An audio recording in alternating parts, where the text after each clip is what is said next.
Corey Feldman has no idea what it's like not to be famous. He was just 3 years old in this McDonald's commercial. McDonald's gift certificates. I literally was famous before I knew my own name. His roles defined the 80s.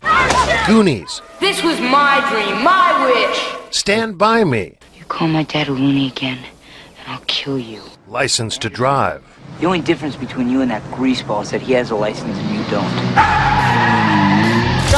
Films that propelled him into the spotlight for his entire youth.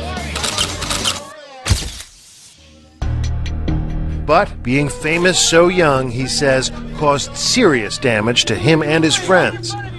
Do you feel like you missed out on a normal childhood? What childhood? I don't know what that means. A lost childhood and a loss of innocence. He blames the adults, not just those looking to profit from charming children, but also some with far more sinister motives. I can tell you that the #1 problem in Hollywood was and is and always will be pedophilia.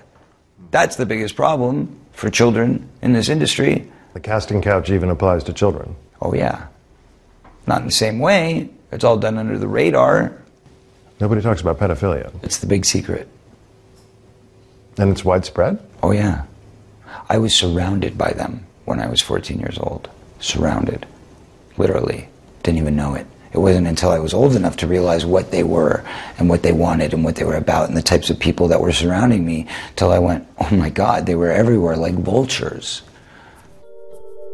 Vultures who Feldman says abused him and his best friend, the late child actor Corey Haim, his co-star in The Lost Boys. Well, what happens if my mom is dating the head vampire?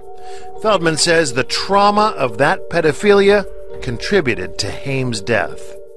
There's one person to blame in the death of Corey Haim, and that person happens to be a Hollywood mogul. And that person needs to be exposed, but unfortunately I can't be the one to do it. But the person that knows who did it and knows who he is watching right now, I guarantee you. Yeah. Intriguing. Yeah. There was a circle of older men that surrounded themselves around this group of kids. And they all had either their own power or connections to great power in the entertainment industry.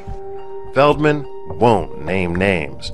And he admits his friend had a struggle with addiction, which he says was a mechanism to cope with his demons. It was a symptom. It was a symptom, correct. Are we in it?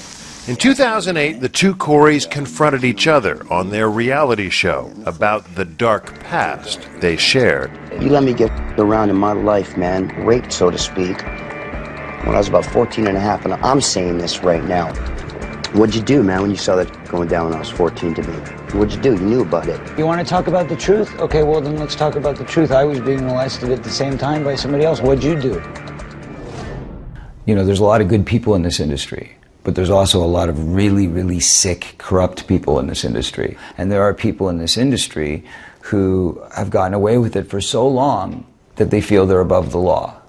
And that's got to change. That's got to stop. We contacted Corey Haim's mother. In an email, she said, "I'm not willing to discuss or respond to anything Corey Feldman has to say. I wish he would talk about himself only and leave my son out of it." Is there a dark side to child stardom? Definitely. I think a lot of kids don't really want to do it. I think that the parents want to do it more than the kids. Chris Snyder says for most child stars, it's the parents that can cause more damage. And he would know, having managed with his late boss Iris Burton some of the most iconic child stars, including Feldman, River Phoenix, and Drew Barrymore. The biggest problem in the whole thing is when the parents start to live through the kids and quit their jobs and buy expensive houses, buy expensive cars, and the parents aren't understanding it's not going to go on forever, and it just wrecks everything. Feldman's parents managed his career until the money came between them. I got legally emancipated by going to the Producer's Pension Health and Welfare Plan myself at 14 years old and saying, what were my earnings and what's left? Earnings, by the time I was 13 years old, $1 million, which is really not that much money, but in those days it was. You know, in the late 70s, early 80s, that was a good chunk of change. And how much was left? $40,000.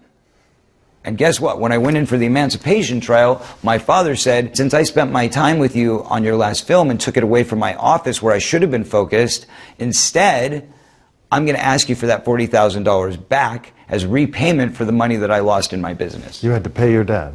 Correct. You can check the court filings. That was a fact. Wow. So I started at 0 at 15 years old, coming out of the hole. We asked the court for the records, but they're sealed. In a statement, Corey's father, Bob Feldman, told us any money that the court awarded is a fraction of his claim. And this was a reimbursement for strictly professional expenses, for instance, private school, a publicist, professional wardrobe, traveling expenses, and lots more. This helped to save his career while he was in trouble with drug problems. I thought I was doing the best for my son, and I am always here for him. Child stardom is not a dream Feldman has for his own son. I'll see you in a minute.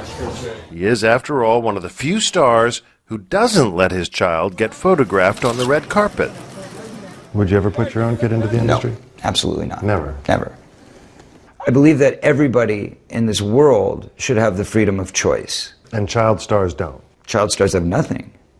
They have nothing. They have no choice. I was never taught how to have a family. I was never taught how to raise a child because I wasn't raised properly.